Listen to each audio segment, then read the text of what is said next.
জাহান্নামে।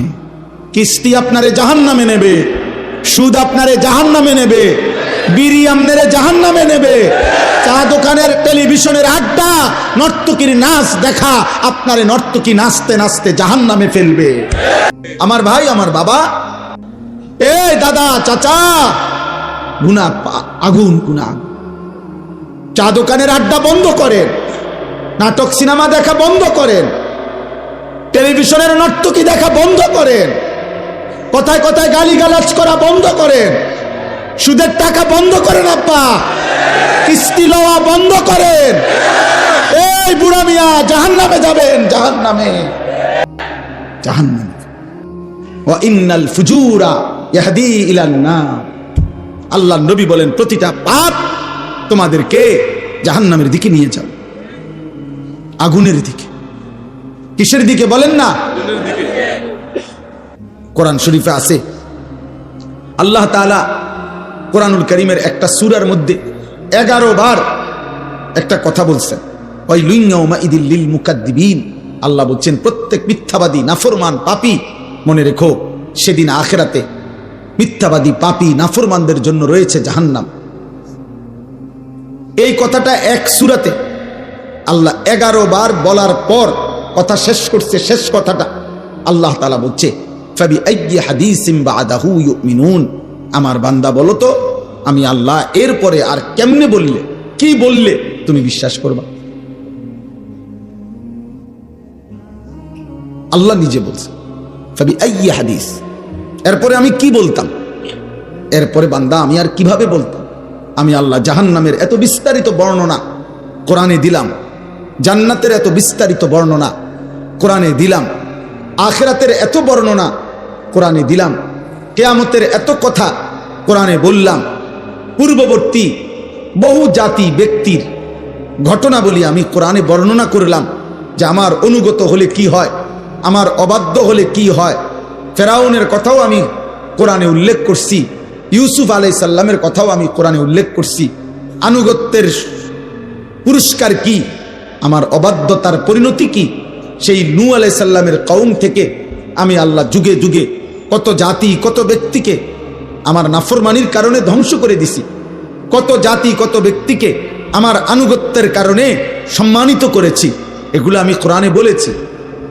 আমি জাহান্নামের বিস্তারিত বর্ণনা দিয়েছি, জান্নাতের কথা আমি আল্লাহ বলেছি, আমার রসুলকে আমি কেন পাঠাইছি সেটা আমি বলছি, আমার আদেশ কি আমি বলছি, আমার নিষেধ কি আমি বলেছি, আমি তোমাকে কেন বানাইছি তাও বলছি, আমি তোমার কাছে কি চাচ্ছি তাও বলছি, আমি তোমাকে আখিরাতে কি দেব তাও বলেছি, দুনিয়া তুমি কিভাবে চলবা তার বিধিবিধানও আমি বলে দিয়েছি। তো আল্লাহ যেন বলে বান্দা আর আমি কি বলতাম, তবুও কেন জাহান্নামী হইলা? এর জন্য কিয়ামতের দিন যেন আল্লাহ তাআলা জিজ্ঞেস করবে, বান্দা বলো বান্দা কেন জাহান্নামী হইলা? কি জিনিস ছিল না তোমার? তুমি কি শুনো নাই আমি তোমার রব আল্লাহ? তুমি কি শুনো নাই তোমার নবী মুহাম্মদুর রাসূলুল্লাহ সাল্লাল্লাহু আলাইহি ওয়াসাল্লাম? তুমি কি শুনো নাই তোমার কিতাব কোরআন? তুমি কি শুনো নাই তোমার ধর্ম ইসলাম? তাহলে তুমি একবারও ভাবলে না কেন? একবারও চিন্তা করলে না কেন? প্রিয় ভাই, প্রিয় ছেলেরা, তোমরা ছোট না, 14 বছর 16 বছর, বাবা ছোট না। 16 বছরের সাহাবী যুদ্ধের সেনাপতি ছিলেন। 17 বছরের মুসলমান, সেই আরব থেকে এসে এই ভারতীয় উপমহাদেশে সর্বপ্রথম হিন্দু রাজা সিন্ধুর দাহির পরাজিত করে সর্বপ্রথম ইসলামের পতাকা রাজপ্রাসাদে, যিনি হিন্দু রাজার প্রাসাদে সর্বপ্রথম কালেমার পতাকা উড়াইছেন, তিনি 17 বছর বয়সী যুবক ছিলেন, মুহাম্মদ ইবনে কাসিম রাহমাতুল্লাহ। গোটা আফ্রিকা যিনি বিজয় করেছেন তিনি 22 বছরের যুবক ছিলেন, উকবা ইবনে নাফি রাদিয়াল্লাহু তাআলা। তোমরা ছোট না, তোমরা ভাবতেছো তোমরা এখনো বাচ্চা না, আব্বা বাচ্চা না, বাচ্চা হলে এত দুষ্টামি, এত গুনাহ। তুমি যদি ছোটই হও, 16 বছর বয়সেও ছোটই হও, এত নারী দেখো কেন বাপ? ছোট মানুষ এত উলঙ্গ ছবি দেখে, ছোট মানুষ এত নর্তকী দেখে, ছোট মানুষ এত নাচ গান দেখে। তুমি তো অসভ্য। এত কম বয়সে যে এত বেশি মোবাইলে নারী ছবি, অশ্লীল দৃশ্য দেখো, তুমি তো লম্পট, চরিত্রহীন, তুমি তো অসভ্য। তুমি তো বেহায়া, নির্লজ্জ। তুমি যাকে দেখো মোবাইলের ছবি, সে তোমার মা? নাফরমান। বলো একটা ছেলে, বলো তোমার মাকে দেখো। যদি মানুষের বাচ্চা হও, রক্তে যদি মানুষের রক্ত হয়, তো তুমি কল্পনা করো তো যে তোর মাকে এরকম দেখুক কেউ, তোর মাকে উলঙ্গ দেখুক কেউ, তোর বোনকে উলঙ্গ দেখুক, তোর মেয়েকে কেউ বিবস্ত্র দেখুক বেটা, তোর ফুফুকে দেখুক, তোর খালাকে দেখুক। তাহলে তুমি যাকে দেখছো সে কি কারো মা না? সে কি কারো বোন না? সে কারো মেয়ে না? সে কারো ফুফু না? সে কারো খালা না? এজন্য মনে রাখো বাবা, আজকে তোমাদেরকে তোমাদের অভিভাবকরা মনে করছে তোমরা ছোট, আর সেই সুযোগে শয়তান তোমাদেরকে দিয়ে সমস্ত নষ্টামি করায় ফেলছে। চরিত্রহীনতার জেনার, ব্যভিচার, নারী ছবি, অশ্লীলতা, বেহায়াপনা। গত 2 দিন আগেও পত্রিকা আসছে বাংলাদেশে গত 1 বছরে, গত 10 বছরের চাইতে বেশি, আমি নিজে পড়ছি রিপোর্ট, এইডস আক্রান্ত, মানে যৌন রোগে আক্রান্ত মারাত্মক যেটা মহামারী, HIV আক্রান্ত রোগীর সংখ্যা গত 10 বছরের চাইতে গত 1 বছরে বেড়ে গেছে। এবং উনি লিখছেন যে এর একটি বড় অংশ, রিপোর্টার লিখছেন, বিভিন্ন হসপিটালের জরিপ হিসাব করছেন, এই হসপিটালে চিকিৎসাধীন কয়জন, এর মধ্যে উনি লিখছেন বড় অংশ কিশোর, যুবক না, কিশোর। কিশোর মানে সর্বোচ্চ 13, 14, 15 বছরের ছেলেদেরকে বলে, যারা এই পরিমাণ অসভ্যতা করছে যে পৌঁছে গেছে এখন মহামারীতে, এইডসে আক্রান্ত। এই জন্য দোস্ত, একদিন ঘুম ভাঙবে, একদিন তুমি জাগবে। পৃথিবী তোমার অপেক্ষায় বসে থাকবে না। তোমার দাদা তোমার সাথে মরবে না, তোমার আগে মরে যাবে। তোমার আব্বা তোমার সাথে মরবে না। ওই যে দেখেন, ওই বেয়াদব দেখেন, ওই 2 বেয়াদব চুরি করে, মানে এমন গাদ্দার, যে গাদ্দারের কথা হইল আমি শুনবো না, তোমার মতো হুজুর না, তোমার আব্বা বললো আমি শুনবো না, আমি ছবি উঠাব। আরে বেয়াদব, উঠে গেলে ভালো, এত রাত হয়েছে ঘুমায় যাও বাবা, অথবা গিয়ে বাইরে অন্য ছবি দেখো।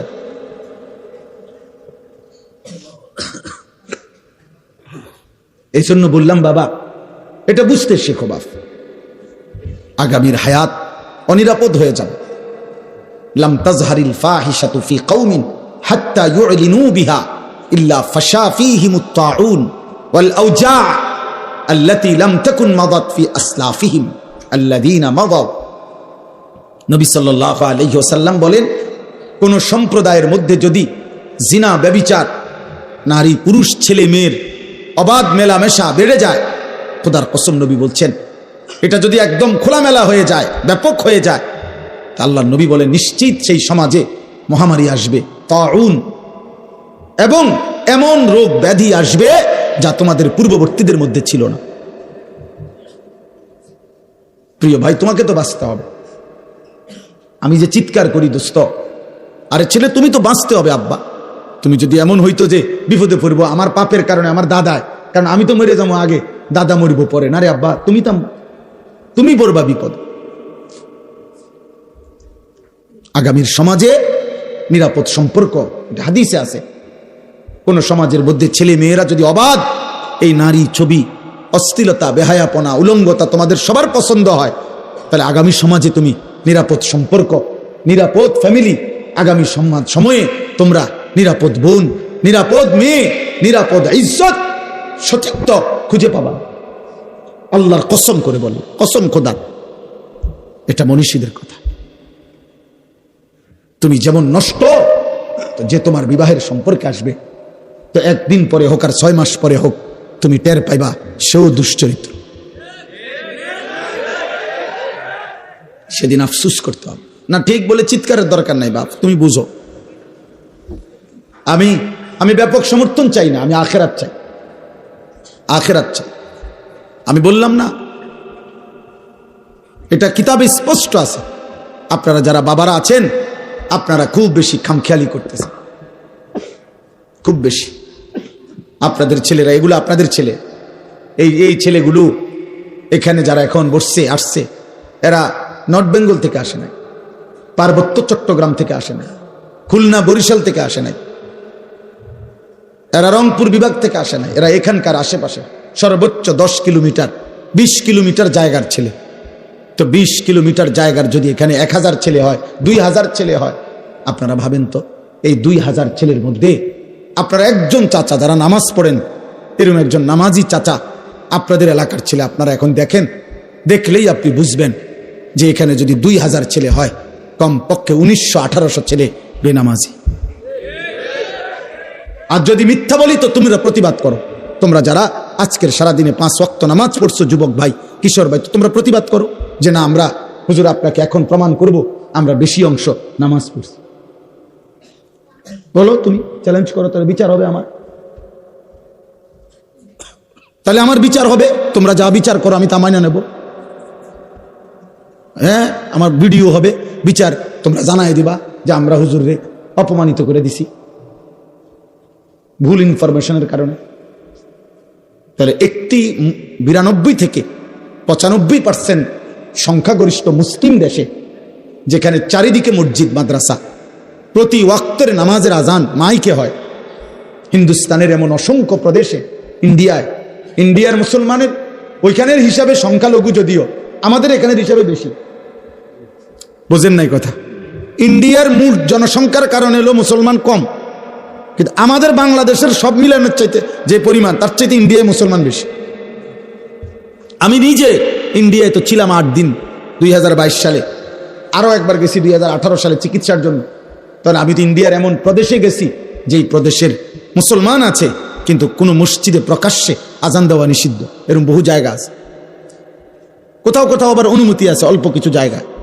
তাইলে বলার উদ্দেশ্য হলো ভাইয়া, যেখানে চারিদিকে মসজিদের মিনারায় আজান হয়, প্রতি ওয়াক্ত নামাজ যদি আমরা কল্পনা করি, কমপক্ষে আমাদের এক একজন ব্যক্তি যেখানেই থাকি আশেপাশের না হয়তো খেয়াল করলে 10টা মসজিদের আজান এতটা কাছাকাছি যে শুনবার কথা, তাহলে প্রতি মসজিদে যদি 4টা করে মাইকের হরন থাকে, তাহলে 10টা মসজিদে 40টা হরন একসাথে আজান দিছে। তুই নাফরমানের কলিজার মধ্যে, তুই এত বড় নিকৃষ্ট পাষাণ বেয়াদব, এত বড় বেয়াদব, তুই বেয়াদবের কলিজার ভিতরে এতগুলো হরনের মাইকের আজান, 100টা কলিজাটা কিন্তু নাড়াইতে পারে না। কত বড় নিকৃষ্ট বেয়াদব! কিন্তু বেনামাজির চাইতে বেয়াদব পৃথিবীতে কেউ নেই। কত বড় নিকৃষ্ট! হায়, তোর মা তোকে শেখায় নাই কোনোদিন? আহা, নাফরমান ছেলে, তোমার মা কোনোদিন বলে নাই তুমি মুসলমান? তোমার বাবা কোনোদিন বলে নাই? তোমার ছোটবেলার মক্তবের হুজুর তোমারে কোনোদিন বলে নাই যে মুসলমানের উপরে 5 ওয়াক্ত নামাজ ফরজ? তো 16 বছর বয়সে এভাবে ভুলে গেলা, 18 বছর বয়সে এভাবে ভুলে গেলা।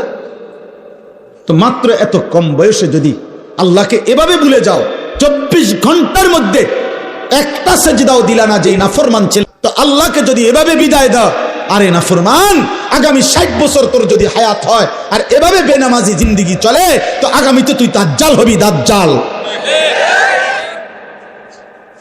তুই তো হবি দাজ্জাল।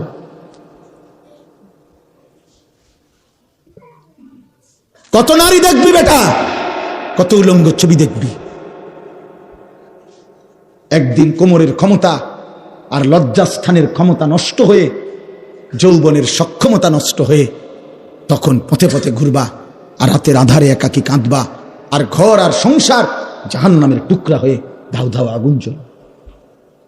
আমি বললাম, আমার নাম মনে রাখো। আলহামদুলিল্লাহ, আমি এই বিষয়ে কিশোর যুবকদের যাবতীয় বিষয় নিয়ে আমার জিন্দিগির 24 ঘন্টার মেন সাধনা, আমি এই নিয়েই পড়ি সারাদিন, সারা পৃথিবীর খোঁজ খবর, রিপোর্ট, এগুলা জানতে চেষ্টা করি। ওইখানে লিখছে, ওই কথাটা শেষ করছিলাম না, এই রিপোর্টে বলছে এরপরে, তাহলে বললাম যে বেশি অংশ কিশোর। এরপরে আরো আশ্চর্য জঘন্য কথা লিখছে যে এইডস আক্রান্ত যেই রোগী এই মুহূর্তে বাংলাদেশে, তাদের মধ্যে বড় অংশ, বৃহৎ অংশ সমকামী। খোদার কসম। মানে ছেলে ছেলে অপকর্ম করে। তার মানে এই কুত্তা নারী দেখতে দেখতে, মোবাইলে অশ্লীল ছবি দেখতে দেখতে 24 ঘন্টা এটা কুত্তার মতো হয়ে গেছে। এই জন্য এই কুত্তার দেরি করা সহ্য নাই, যেখানে যা পাচ্ছে ডানে বামে সব শেষ করে দিচ্ছে। কারণ এই তো কুত্তার মতো হয়ে গেছে নারী দেখতে দেখতে, অশ্লীল ছবি দেখতে দেখতে। তার তো শরীরের কোনো ভারসাম্য নাই, জীবনের কোনো ভারসাম্য নাই। ওর মা কিসের আর বাবা কিসের? ওর তো দরকার যৌন চাহিদা পূরণ। ওর আবার ইজ্জত কি, সম্মান কি? ও তো ওর বাবার ইজ্জত অনেক আগে কোরবান করে দিছে। কারণ ও প্রথম যেদিন চুল রাখছে মুশরিকের মতো, সেদিনে তো সে বলে দিছে, আব্বা আমার বাবা মূলত বেঈমান, তুমি না। প্রথম যেদিন 5 ওয়াক্ত নামাজ একদিন পুরা ছেড়ে দিছে, সেদিনে যায় না ফরমান। তার মাকে বলে দিছে, মা আমি মুসলমানের সন্তান না, মা আমি তোমাকে ত্যাগ করলাম। না তো মুসলমানের বাচ্চা কেমনে বেনামাজি হয়? মুসলমানের রক্তে কেমনে এক বেলা নামাজ না পড়ে একটা সেজদাও দিবে না? এত বড় জানোয়ার মুসলমানের ঘরে গেলে ঘুমায় কেমনে? বলো মিয়া, এটা মেনে নেই কেমনে? এই কলিজায় মানি কেমনে? যদি কোনো দুনিয়ার মানুষ যদি বলে, বেটা আজকের 24টা ঘন্টা তোদের ভাত মাছ, তোদের ঘর সংসারের জন্য আমি সারাটা সময় শেষ করলাম, আর বিনিময়ে তুই আমার প্রতি একটা কৃতজ্ঞতা, একটা থ্যাংক ইউ দিলি না, তুই মানুষের বাচ্চা নি রে। দুনিয়ার মানুষ বলবে না এরকম?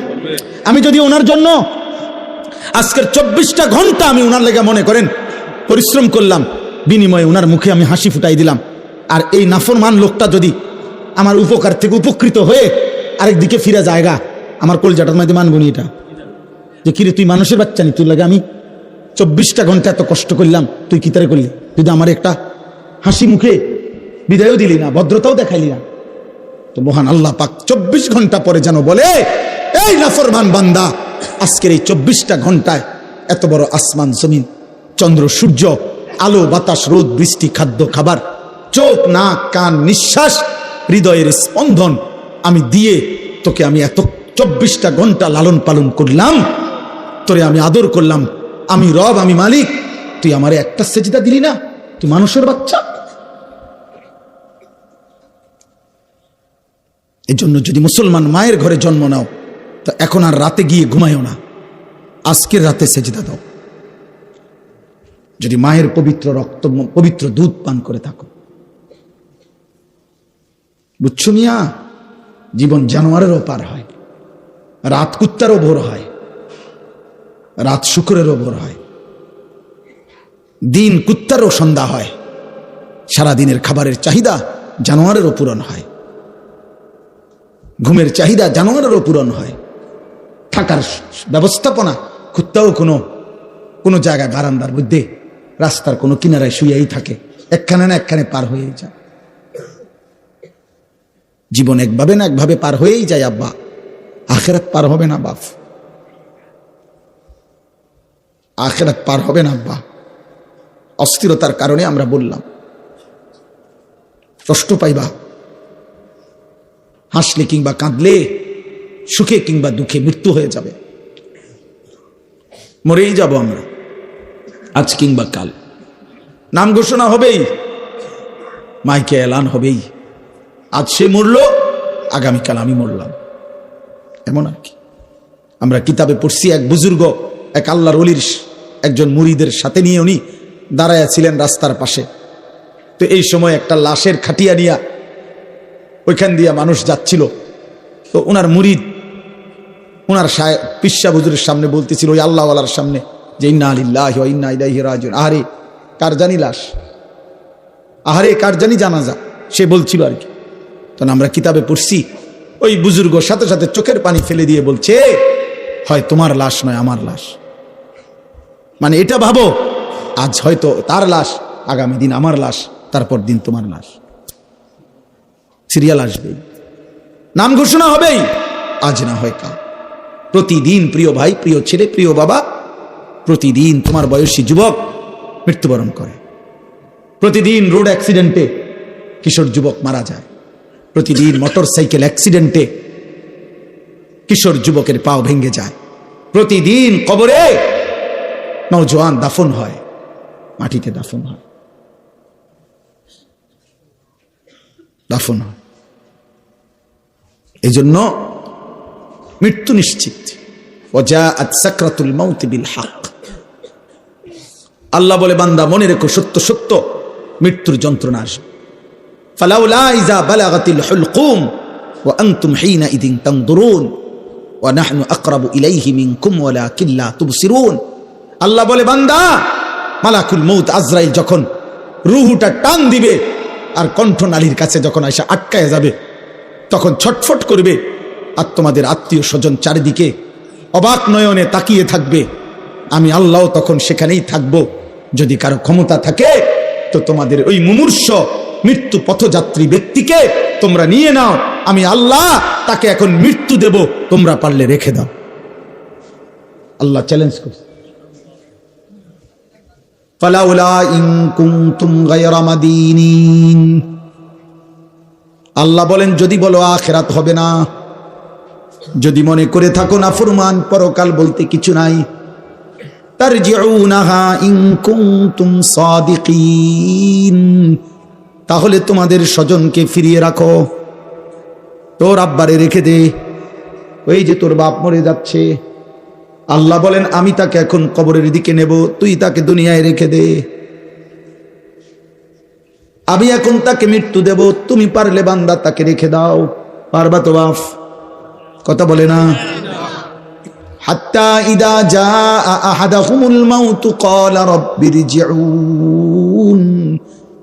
আল্লাহ বলে, যখন নাফরমানের মৃত্যুর সময় হয়, আজরাইল যখন এসে সামনে দাঁড়ায়, তখন নাফরমান চিৎকার দিয়ে বলে, আল্লাহ একটা বারের জন্য আমারে দুনিয়ায় থাকতে দেন,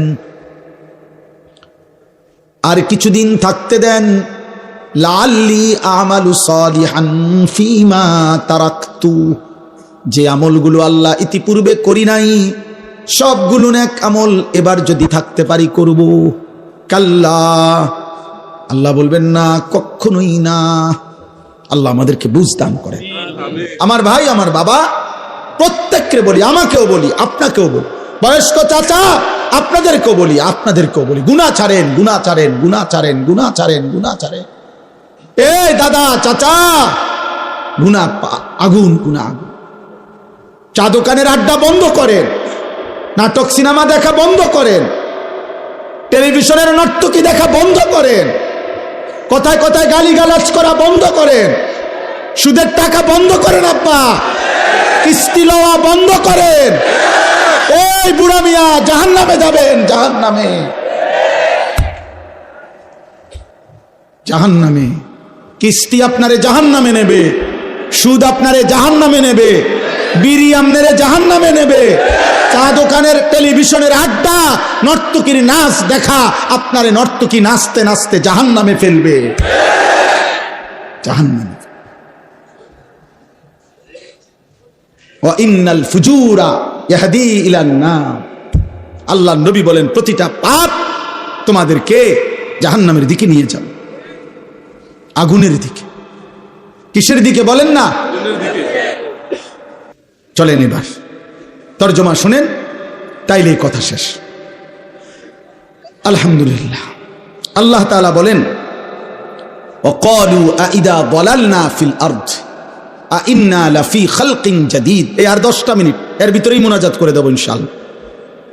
আল্লাহ তাআলা বলেন, মক্কার কাফেররা, কুরাইশরা নবীজি যখন কালেমার দাওয়াত দিচ্ছিলেন, তখন প্রতি মুহূর্তে নবীজি আখিরাতের কথা বলতেন।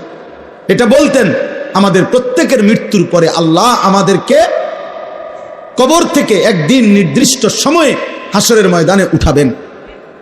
এটা আল্লাহ বলতেন, নবীজি শুনাইতেন।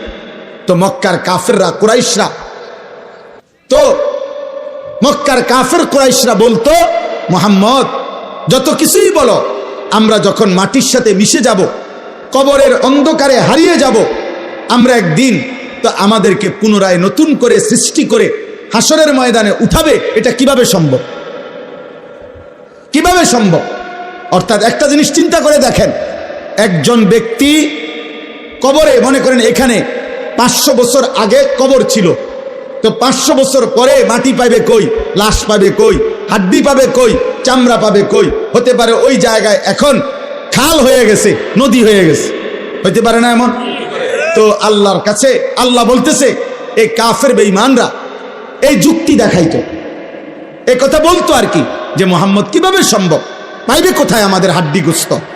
আল্লাহ বলেন, হায় বন্ধু, আমি আল্লাহর ক্ষমতার ব্যাপারে এরা সন্দেহ পোষণ করছে, অথচ আমি জীবন দিলাম, আমি মৃত্যু দিলাম, তাহলে যিনি জন্ম দিলাম, সৃষ্টি করলাম, যেই আমি আল্লাহ আবার মৃত্যু দিলাম, তো সেই আমি আল্লাহ পুনরায় সৃষ্টি করতে পারবো না কেন? এটা তো সহজ কথা। সৃষ্টি করলেন কে? আল্লাহ। মৃত্যু দিলেন কে? আল্লাহ। তাহলে এই দুইটা যিনি পারলেন, তো 3 নম্বর আখিরাত উনি পারবেন না কেন?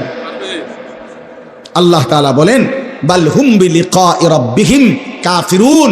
হে বন্ধু, মনে রাখবেন, সমস্ত কাফের মুশরিকদের বক্তব্যের মূল কাহিনী হলো, মূল ঘটনা হলো, তারা আখিরাত বোঝে না, এটা না, আখিরাত বুঝে, বরং ওরা এটা বুঝে যে আখিরাত মেনে নিলে গুনাহ ছেড়ে দিতে হবে, আখিরাত মেনে নিলে আল্লাহর ইবাদত করতে হবে, আখিরাত মেনে নিলে আল্লাহর মুখোমুখি হইতে হবে, আখিরাত মেনে নিলে ফুলসিরাত পার হইতে হবে, আখিরাত মেনে নিলে আমলনামা হাতে নিতে হবে, আখিরাত মেনে নিলে নিজেদের জিন্দেগির অসভ্যতা ছেড়ে দিতে হবে। এই জন্য এগুলো চায় না, পছন্দ করে না, মানে আমার গোলামি করবে না, আমার নাফরমানি ছাড়বে না, এই জন্য বলে আল্লাহ আখিরাত করতে পারবে না। আসল কথা হইল এরাও বোঝে পারবে, কিন্তু এই বাস্তবতা ইচ্ছা করে বুঝেও না বুঝার ভান করে অস্বীকার করে। নাউজুবিল্লাহ। এবার আল্লাহ বলেন, এই দেখেন তর্জমা শুনেন, একবার সহজ তর্জমা।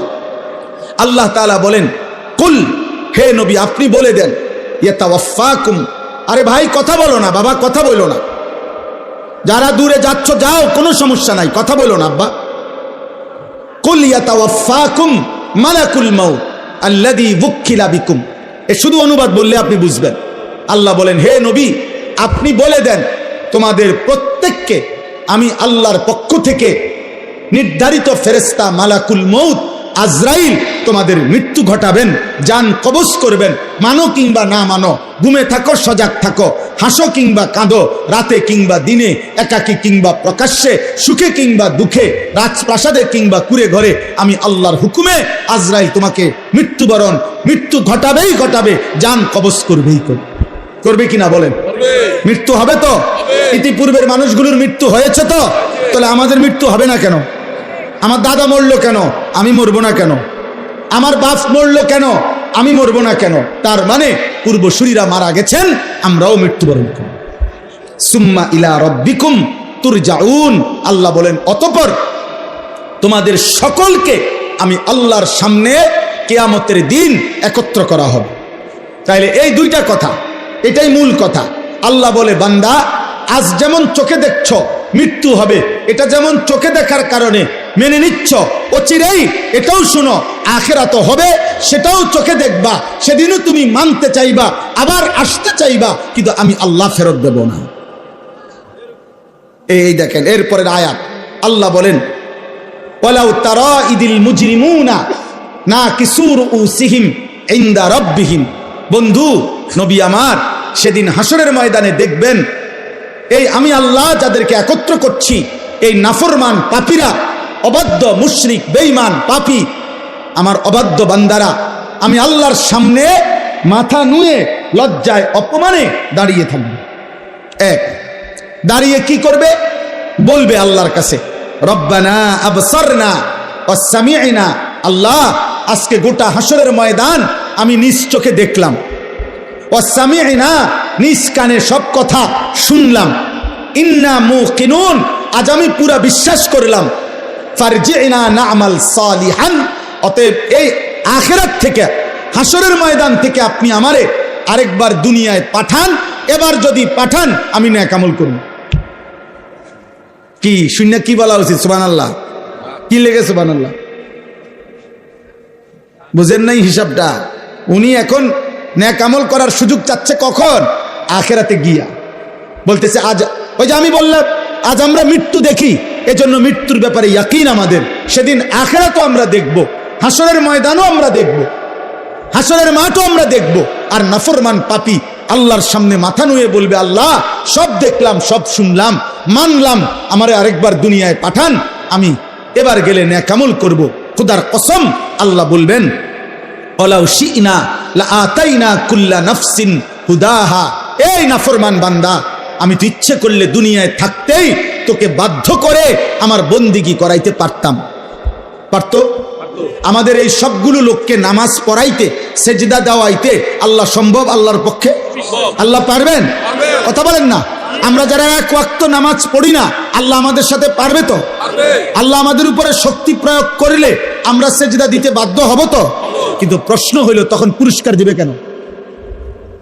যদি বাধ্যই করে, যদি আল্লাহ বল প্রয়োগ করাইয়া আমার সেজদাই করায়, তো পুরস্কার কিসের আবার?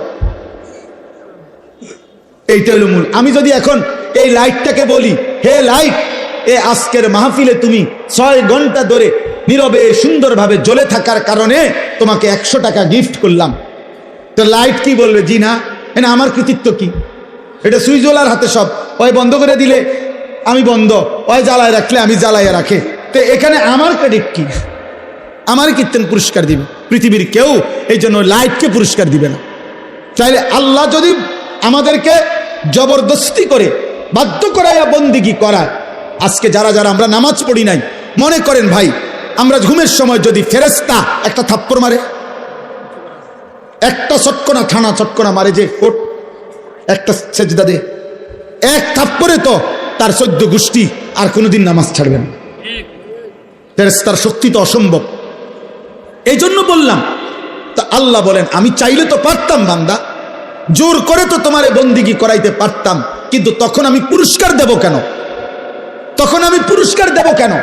এই জন্য আল্লাহ বলেন, আমি তো সেদিন দুনিয়ায় কোরআনের মাধ্যমে, নবী রাসূলের মাধ্যমে, আমার ওয়াহির মাধ্যমে, কত লক্ষ উলামায়ে কেরামের মাধ্যমে, কত ওয়াজ, কত মাহফিল, কত জুমার বয়ান, কত চোখের পানির বিনিময়ে আমি তোমার কাছে কথা পৌঁছাইছিলাম যে বান্দা, আমারে না দেখে, আখিরাত না দেখে তুমি আজকে দুনিয়ায় আমার গোলামি করো, বন্দিগি করো।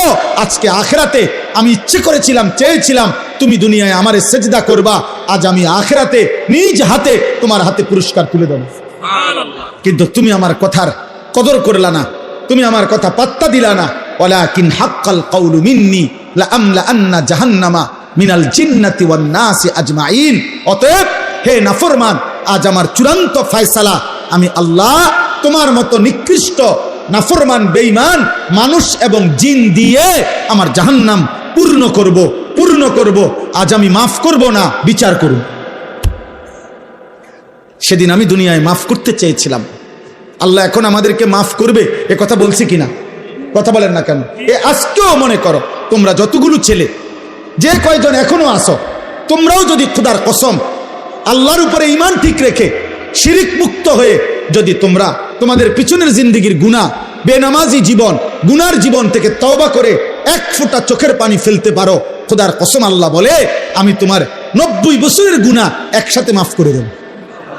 আসমান পরিমাণ গুনাহ মাফ করে দেব, পাহাড় পরিমাণ গুনাহ মাফ করে দেব, সমুদ্রের ফেনা পরিমাণ গুনাহ মাফ করে দেব। তো আল্লাহ তো এখন মাফ করতে রাজি কিনা? বলে না? আমরা আপনাদেরকে বলছি কিনা? কোরআন বলছে কিনা? নবীজি শুনাইছে কিনা? তো এত কিছুই আপনাদের কলজা লড়াইতে পারলো না। আল্লাহ বলেন, সেদিন আমি বলছিলাম তো বান্দা, কিন্তু আজ আমি হাসরের ময়দানে মাফ করব না। আজ তো বিচারের দিন, আজ যার যা প্রাপ্য তাই পাবা, যার যা প্রাপ্য তাই পাবা। আজকে হিসাবে জান্নাত আসলে জান্নাত, হিসাবে জাহান্নাম আসলে জাহান্নাম। আজ ওজনে যা আসে তাই, আজ কোনো কথা নাই, আজ কোনো কথা নাই। এই সর্বশেষ কথা হলো, ফাযুকু বিমা নাসিতুম লিকা ইয়াউমিকুম হাদা ইন্না নাসিনাকুম। বাফ, আল্লাহ যখন এই কথাটা বলে ফেলবে, তখন একজন জাহান্নামী ব্যক্তির আর কোনো ভরসা থাকবে না। জাহান্নামী ব্যক্তিকে আল্লাহ সর্বশেষ বলে ফেলবে, হে আমার নাফরমান বান্দা, দুনিয়ার জীবন থাকতে তুমি আমার আখিরাতকে, আজকের এই দিনকে ভুলে গিয়েছিলে, আজ আখিরাতে আমি আল্লাহ তোমাকে ভুলে গেলাম। যাও, তোমার বন্ধুদেরকে ডাকো, তোমার যারা মাস্তান বাহিনী, সান্দাবাজ, তা করে ডাকো। তোমার না সাফাতি আছে, রামদা আছে, ডাকো। ওই যে দেখেন দোস্ত, এটা অসভ্যতা। প্রাপ্তবয়স্ক ছেলে, বালেক ছেলে একজন আরেকজনকে জড়াইয়া ধরা, এটা অসভ্যতা, এটা অশ্লীলতা, এটা বেহায়াপনা, এটা নোংরামি, এটা নোংরামি, এটা শাহওয়াতের গোলামি। হাইসো না, তামসা মনে করো না, নিজেরে নিজে নষ্ট করে দিও না। আমি বললাম কমপক্ষে 15 বছর থেকে 14-র পরে 15 বছর বয়স যখন ছেলেটার হয়, তখন সে বালেগ হয়, তার বীর্যপাত হয় যে কোনো সময়, তখন সে প্রাপ্তবয়স্ক, তার উপরে গোসল ফরজ হয়, তখন তার ভিতরে যৌন চাহিদা পূর্ণ থাকে। তখন থেকে, সেই থেকে যেই সমস্ত ছেলে পেলে এরকম প্রচন্ড আকর্ষণে একজন আরেকজনকে জড়ায়া ধরে, এটাও সমকামিতার অংশ, এটা গুনার অংশ, এটা ভালোবাসা না, এটা বন্ধুত্ব না, এটা অবৈধ, এটা অসভ্যতা। তুমি তাকে এইভাবে প্রচন্ড ভাবে জড়িয়ে ধরবা কেন? বলবেন আপনি হুজুররা একটু বেশি বাড়াবাড়ি। না, বাড়াবাড়ি না, বাড়াবাড়ি না, তোমারে জাহান্নাম থেকে মুক্তি দেওয়া, তোমারে ফিরাবার চেষ্টা করা, বাপ, ফেরাবার চেষ্টা করা। এই জন্য দুস্থ, কোরআনুল কারীমে আল্লাহ বলছে ওয়ালা তাকরাবুজ জিনা, শুধু জিনা করো না এটা বলে নাই, আল্লাহ বলছে যতভাবে হইতে পারে জিনা, ব্যভিচার, নিজের এক কথায় লজ্জাস্থানের যেই কোনো গুনাহ হইতে পারে তার কাছেও যেও না, কাছেও যেও না। এজন্য কোনো মেয়েকে দেখলে তো আর আমি তার সাথে জিনা করি নাই না, এটা ধীরে ধীরে তোমাকে জিনার দিকে নিয়ে যাবে, এর সাথে হোক আর অন্য কারোর সাথে। কমপক্ষে না পারলে মন তো চাইবে, কমপক্ষে হারাম কল্পনা তো জাগবে। এই জন্য ভাই একটা ছেলেই বুঝো, আমি বড় আশা নিয়ে বলি, অনেকটা খোলামেলা বলে ফেলি, উদ্দেশ্য আমার একটাই, কেউ ফিরুক, কেউ ফিরুক, কেউ বদলাক, কেউ বদলাক। আজকে বললাম না, মা বাবা সবাই আমরা অভিভাবক শ্রেণী, আহারে আমাদের 14-16 বছরের ছেলে পেলেদেরকে সম্পূর্ণ ওর হাতে ছেড়ে দিছে, ছেলেটাকে পুরোপুরি তার নিজের হাতে তুলে দিছে। বাবা তোমার চুল, তোমার পোশাক, তোমার কোন জামা ভাল লাগে, কোন গেঞ্জি ভাল লাগে, কোন প্যান্ট ভাল লাগে, তুমি খাইবা কি, কাকে পছন্দ করবা, কোন বন্ধুদের সাথে চলবা, বিকালে আড্ডা দিবা কোথায়, রাতে আড্ডা দিবা কোথায়, সব কিছু তোমার পছন্দ। তো your wish your life, your life your wish, তোমার জীবন তোমার পছন্দ, যার সাথে মন চায়, যা মন চায় তুমি নষ্ট হইয়া পচ্চা গইল্লা যাও, টাকা লাগলে আব্বার কাছ থেকে নিও, ভাত লাগলে তোমার মার কাছ থেকে গিয়ে খাই, শেষ। পেটে বুক লাগলে মায়ের রান্না করে রাখছে, আইসো ভাত খাইয়া যাইও, টাকা লাগলে তুমি সত্য বললা পারো, মিথ্যা বললা পারো, আমি আব্বার থেকে টাকা নিয়ে যাও, খালাস, এবার তোমার জীবন তুমি গড়ো। না না, এই পৃথিবীর ইতিহাসে সৃষ্টির প্রথম থেকে নিয়ে আজ পর্যন্ত মানুষের জীবন গঠনে তার উপরে কারো তত্ত্বাবধান থাকতে হয়, কেউ তাকে ধরে রাখতে হয়, কেউ তাকে টেনে ধরতে হয়, মন্দ পথ থেকে ফিরাইতে হয়, উত্তম পথে চালনা করতে হয়, নাইলে হয় না। নিজে নিজে মানুষ হয় না, নিজে নিজে জানোয়ার হয়, নিজে নিজে জানোয়ার হয়। এই জন্য গাভীর বাচ্চা, গাভী বাছুর, আপনার 2 বাজারে গাভীর বাছুর হওয়ার 1 মাস পরেই 2 মাস পরে গাভী বেচালা, কোনো অসুবিধা নাই। বাছুর এটা এমনি আমনের দৌড়ায় মরে 1 মাস খাইয়া এটা বাচ্চা যাবে, কারণ এর কোনো তরবিয়তের কিছু নাই, এর কোনো আখলাক গঠন, চরিত্র গঠন, জীবন গঠনের কোনো বিষয় নাই। কিন্তু মানুষের বাচ্চা আর গাভীর বাচ্চা এক না। মানুষের বাচ্চা কারো তত্ত্বাবধানে থাকতে হয়, বাবা খেয়াল রাখতে হয়, মা খেয়াল রাখতে হয়, অভিভাবক খেয়াল রাখতে হয়। আমি ঘরের বারান্দায় বসছি, আমার মা আমার ডাক দিয়ে ভিতরে নিয়ে আসছে, আব্বা ভিতরে আইয়া বইও। আমি বলছি মা কি হইছে? মা বলছে ফুত, ওই বাসার কাজের মেয়ে তোর দিকে তাকায় ছিল, মা দেখছি, এই জন্য তোর ডাইকা নিয়ে আসছে। আমার পুরা জীবনে আমি একটা টুপি, লাল 4টা ফুলওয়ালা, একবার একটা টুপি পরছিলাম, আমার আব্বা আমার টুপি খোলায় ফেলছে, বলছে না আব্বা ঠিক আছে, আমি জীবনে কোনোদিন বাবা সাদা টুপি ছাড়া অন্য টুপি পরি নাই, তুইও পরিস না আব্বা, না জায়েজ না। রঙিন টুপি কি নয়, হারাম বলতেছি না, কিন্তু বাবার একটা কি কথা, খুলে ফেলছে। আমি জীবনে একবার শুধু একটা পাঞ্জাবি আপনার এই বুতামের কাছে এমব্রয়ডারি করা এদিক দিয়া রেডিমেড একটা পাঞ্জাবি কিনছিলাম। আমার বড় ভাই প্রথম যে বেলা পড়ছি বড় ভাই দেখেই আমার গায়ের থেকে ধৈর্য, গায়ে পড়া অবস্থায় টান দিয়া সিরা টুকরা টুকরা করে ফেলাই দিছে। কেউ ধরে রাখতে হয় বাপ, কেউ ধরে রাখতে। আজ তোমাদেরকে ছেড়ে দিছে বাবা, যে আব্বা ধর, তোর 12,000 টাকার মোবাইলের কাছে তোকে তুলে দিলাম, তোর 16,000 টাকার মোবাইলের হাতে তুলে দিলাম, তোর জীবন তোর হাতে। যার কারণে বদনসিব সন্তান আর কোনোভাবেই আল্লাহও চিনে না, আখেরাতও চিনে না, ডানও চিনে না, বামও চিনে না, কর্তব্যও চিনে না, করণীয়ও বুঝে না, কি খায় কি করে কার মতো চুল রাখে বলতেও পারতো না। বাস্তবতা এটা, মানে তার তো কোনো অভিভাবক নাই। কে তার চুল ঠিক করে দিবে? কে তার চেহারা ঠিক করে দিবে? কে তাকে বুঝায় দিবে যে দাড়ি লম্বা করো? কে তাকে বুঝায় দিবে মুছ ছোট করো? কে তাকে বুঝায় দিবে টয়লেট পেপার ব্যবহার করো? আমি তো আলহামদুলিল্লাহ আমার 9 বছরের বাচ্চাকেও এখনো বলি, আব্বু টয়লেট পেপার নিছো কিনা? ওরে বারবার মনে করাই দিছি।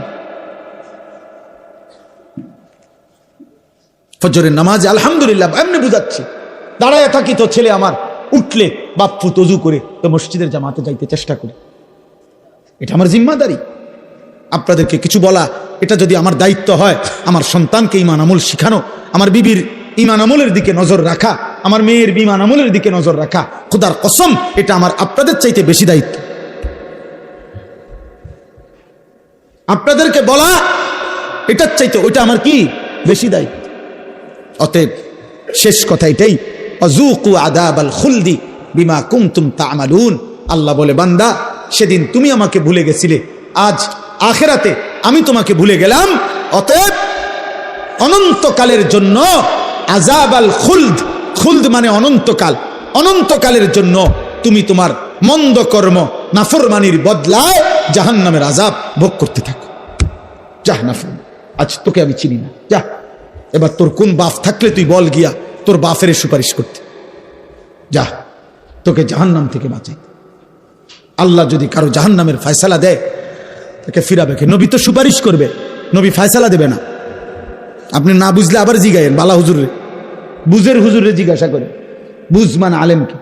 নবী সাল্লাল্লাহু আলাইহি সাল্লাম সুপারিশ করবে, সুপারিশ মানে ফয়সালা, সুপারিশ মানে আবেদন, আবেদন। দরখাস্ত মানে ফয়সালা, দরখাস্ত কারো কাছে দিতে হয়, অন্য কেউ এটা কি করে? মঞ্জুর করে। তো নবী তো সুপারিশ করবেন, ফয়সালা দেবে কে? আল্লাহ, আল্লাহ, আল্লাহ। এজন্য নবীজিকে আল্লাহ বলছে, বন্ধু এ পরিমাণ আমি জাহান্নাম থেকে মুক্তি দেব, আপনার উম্মত জান্নাতে আমি এত বেশি পরিমাণ দেব, আপনার মুখে হাসি ফুটবে, আপনারে খুশি করাবো, আপনারে নারাজ করব না। আল্লাহ আমাদের প্রত্যেককে ঈমান আমল দান করেন। আল্লাহ আমাদের প্রতিটা সন্তানকে কবুল করেন। এই মাদ্রাসা আল্লাহ কবুল করেন, এই এতিমখানা আল্লাহ কবুল করেন। এই মাদ্রাসা আল্লাহ সরকারি মাদ্রাসা, এখন দাখিল না আলিম, দাখিল মাদ্রাসা আল্লাহ কবুল করে নেন। আলহামদুলিল্লাহ আমার ভাই হাফিজ ইয়াসিন ভাই, মৌলানা ইয়াসিন ভাই দীর্ঘদিন যাবত এই মাদ্রাসা হেফজখানা নিয়ে মেহনত করছে। আলহামদুলিল্লাহ সেই নাসির ভাই যখন আমার কাছে গেছিলেন বলছিলেন, সেই থেকে নিয়ে নিয়মিত আমরাও মাঝে মধ্যে যখনই সুযোগ পাই আসতে চেষ্টা করি। আজকেও সেই সূত্রে আসলাম। আমরা আপনাদেরকে ভালোবাসি, আপনারাও আমাদেরকে মহব্বত করেন, আমরা জানি। প্রিয় যুবক ভাই, নওজোয়ান ভাই, সবার কাছে বলি, আব্বা এমন সুন্দর জীবন নষ্ট করো না। এই পৃথিবীতে চরিত্রহীনতায় মৃত্যু হইলে নারী, ছবি, জিনা, ব্যভিচার, মদ, জুয়া, অসৎ চরিত্র নিয়ে দোস্ত মৃত্যু হলে খোদার কসম আব্বা তোকে কেউ মনে রাখবে না, তোরে কেউ মনে রাখবে না বাপ। কোন নাফরমানকে পৃথিবী মনে রাখে না রে বাপ, কোন পাপীকে পৃথিবী সম্মানের সাথে স্মরণ করে না। ফেরাউনের নামে পৃথিবীর কোন কুত্তার নামও নাই, নমরুদের নামে পৃথিবীর কোন কুত্তার নামও নাই। কিন্তু যখন জীবিত ছিল তখন তো দুনিয়া ভোগ করছে, করছে না? ফেরাউন তো বাদশাহ ছিল, তো হে কি ভানি ভাত খাইছে? সে কি শুধু ডাল ভাত খাইছে? নমরুদ তো বাদশাহ ছিল, সবচেয়ে বেশি অঞ্চলের বাদশাহ পৃথিবীতে যে কয়জন, তার মধ্যে নমরুদ একজন। আবু জেহেলের নামে পৃথিবীর কোনো কুত্তার নামও নাই। কিন্তু সেদিন আবু জেহেল যেই সাহাবাদেরকে জুলুম করছে, ওই সাহাবাদের নামে পৃথিবীর কোটি কোটি ইমানদারের নাম আছে। উমাইয়া ইবনে খালফ যেই বেঈমান হযরত বেলালকে কষ্ট দিছে, তার নামে পৃথিবীর কোনো জানোয়ারের নামও নাই, কিন্তু বেলালের পবিত্র নাম কোটি কোটি ইমানদারের আছে, মুমিনের নাম থাকে। আমি একটা ছেলেকেই বললাম, একজনকে, তোমাকেই বলছি ভাই, আমি ভোটের আশায় না যে সবার ভোট দরকার, আমি ভোটের আশাই তো আসি নাই, আমি আসছি আখিরাতের আশা। এই জন্য দয়া করে চলেন আজকের এই কালাচাঁদ কান্দি মাদ্রাসা এতিমখানার এই মুবারক মাহফিলে এই শেষ বেলায় আমরা দোয়া করি মালিকের কাছে। আর প্রত্যেকটা ভাই, যুবক, কিশোর, বয়স্ক বাবা নিজ নিজ ঈমান আমল আখিরাতের জন্য, গুনাহ ছেড়ে দেওয়ার জন্য আমরা দোয়া করি। ছেলেরা তুমি ফিকির করো, আল্লাহ বরকত দেবে ইনশাআল্লাহ। প্রতিদিন আমি আশার খবর বলি, প্রতিদিন এই গুনার রাজ্যে, গুনার এই সয়লাবের মধ্যেও প্রতিদিন উল্লেখযোগ্য পরিমাণ ছেলে পেলে, কিশোর, যুবক, মুসলিম প্রত্যেক দিন আলহামদুলিল্লাহ বাংলার জমিনে গুনাহ আর অসভ্যতা ছেড়ে দিয়ে আল্লাহর পথে ফিরতেছে আলহামদুলিল্লাহ। এমন ছেলের খবর যদি তোমার দরকার হয় আমার সাথে যোগাযোগ করো, আমি শোনাবো ইনশাআল্লাহ। আমি নাম দেব, ঠিকানা দেব, তুমি দেখে আইসো। যে ছিল চরিত্রহীন সে এখন ইমানদার, যে মেয়ে ছাড়া নারী ছাড়া বুঝতো না সে এখন পাক্কা তাহাজ্জুদের রাত গভীরে চোখের পানি ফেলে সেজদা করে। মনে করো না 2-4 জন ফালতু লোকের কারণে, 2-4 জন চরিত্রহীনের কারণে পৃথিবী ইসলাম আটকায় যাবে। না বাস, ইসলাম আছে, ইসলাম থাকবে, আল্লাহর দিন থাকবে। আবু জেহেল সেদিন বিরোধিতা করছে, আবু জেহেল নাই, ইসলাম আছে। আবু লাহাব নাই, ইসলাম আছে, আছে না? এই জন্য আমাদের কেউ যদি না মানি, এ কারণে ইসলাম ঠকবে না, দিন ঠকবে না, আল্লাহর কোরআন ঠকবে না। কে ঠকবে? আমরা, আমি ঠকব। আল্লাহ আমাদেরকে মাফ করে দেন। আমার জন্য দোয়া করবেন, আমার মাদ্রাসার জন্য দোয়া করবেন। আমার যে ছোট্ট মাদ্রাসা কুমিল্লা ক্যান্টনমেন্ট ময়নামতি সাহেবের বাজার, প্রতি মাসের 2য় শনিবার মাসিক ইসলাহি মাহফিল হয়। আগামী শনিবার 13ই ডিসেম্বর ইনশাআল্লাহ সকাল 10টা থেকে 12:30 পর্যন্ত মহিলাদের জন্য বয়ান হয়। আসর থেকে এশা পুরুষদের জন্য বয়ান হয়। ছেলেদেরও দাওয়াত দিলাম, বাবাদের কারো সুযোগ থাকলে যাওয়ার চেষ্টা করবেন। আমার একটা দোয়া চাই বিশেষভাবে। আমি একটা 1 মিনিটে বলি, আমার জীবনের একটা বড় স্বপ্ন, মুসলিম কিশোর যুবক ছেলেরা আল্লাহর দিকে ফিরবে, আল্লাহর দিকে ব্যাপকভাবে ফিরবে, নামাজি হবে, আগামী দিনে ইনশাআল্লাহ মাহদির পক্ষে লড়বে, এমন একটা স্বপ্ন আশা নিয়ে মুসলিম কিশোর যুবকরা যেন ব্যাপকভাবে ওযু, নামাজ, ঈমান, আমল, আখলাক, চরিত্র শিখতে পারে। এজন্য আমি একটা ভিন্ন উদ্যোগে আমার মাদ্রাসায় 118 শতক জায়গা একসাথে আমি কিনছি, প্রায় 2.5 কোটি টাকার উপরে জায়গার দাম, মাটির দাম। একটা উদ্দেশ্য, এই স্কুল, কলেজ, ইউনিভার্সিটি সহ সর্বস্তরের মুসলমান যেন বছরের যেই কোনো দিন, যার যেটুকু সময় আছে, এটুকু সময় যখনই আসবে কিছু না কিছু দিন শিখবে, ওযু, নামাজ, সূরা, কেরাত, দোয়া, কালাম, এরকম একটা আশা নিয়ে আমি একটা পূর্ণাঙ্গ বড় মাদ্রাসা করতে চাই। আমার স্লোগান, যে আসবে যখন দিন শিখবে তখন, যার সময় যতক্ষণ দিন শিখবে ততক্ষণ। শুক্রবার অনেকের ছুটি আছে, শনিবার অনেকের ছুটি আছে, কোনো পরীক্ষার বন্ধ আছে, সে ওযু শিখুক, নামাজ শিখুক। আলহামদুলিল্লাহ আমরা গত এই 1 বছরে আপনার 2 বার আমরা স্কুলের ছেলেদের জন্য আমাদের মাদ্রাসায় কোর্স করাইছি। এই পর্যন্ত প্রায় 450 ছেলে, না 350, 150, 500 ছেলে মোট এই পর্যন্ত আলহামদুলিল্লাহ 2 বারে আমাদের 30-32 জন ওস্তাদের কাছে 3 দিন লাগাতার থাইকা আমাদের মাদ্রাসা যখন বন্ধ দেয়, এই বন্ধের সময় আমরা 3 দিনের আয়োজন করি। এই বন্ধে আপনার আলহামদুলিল্লাহ ওযু, নামাজ, সূরা, কেরাত, 4টা সূরা, প্রয়োজন পরিমাণ কিছু সুন্নত আমল, ওযু, ইস্তেঞ্জা, টয়লেট, বাথরুম, ঢিলা, কুলুপ, পাক নাফাকের কিছু মাসআলা আমরা তাকে দিবারাত্রি প্রতিদিন 11 ঘন্টা করে কোর্সের মাধ্যমে 3 দিন লাগায়া শিখাইছি। আলহামদুলিল্লাহ, আলহামদুলিল্লাহ, আলহামদুলিল্লাহ। ফজর ক্যাম্পেইনের কাজ করি আমরা সারা বাংলাদেশ জুড়ে। আমাদের একটা স্বপ্ন যে ফজরের নামাজে মুসল্লি বাড়বে, কিশোর যুবক ফজরের নামাজ পড়বে, এটার একটা ক্যাম্পেইন করি, মানে প্রচারণা করি। আলহামদুলিল্লাহ, যে একটা যুবক সিদ্ধান্ত নিবে যে সে নিজে ফজর পড়বে, আরো সাথীদেরকে, একজনকে সে ফজরের নামাজের জন্য ডাকবে,